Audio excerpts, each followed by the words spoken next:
sugar, egg, 4 cups of flour, a cup of milk, 2 tablespoons of orange abstract, spoons of a lemon abstract. Okay, 2 tablespoons strawberry abstract.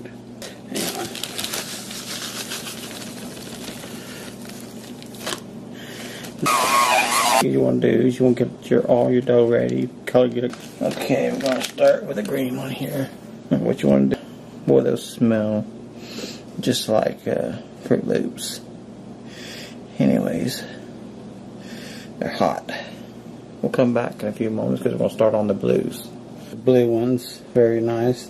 I'm going to let these cool off, and then we'll come back and check them out. Look at these Fruit Loop donuts, mini donuts, homemade. They're so easy to make. They taste so much like real Fruit Loop donuts that you get at Hardee's. I'm going to do a taste test on this one. I hate to eat them, so pretty. Anyways, I want to thank you for watching. Subscribe to my channel. If you do subscribe, hit that bell. See the next episode of my videos, and y'all have a blessing day.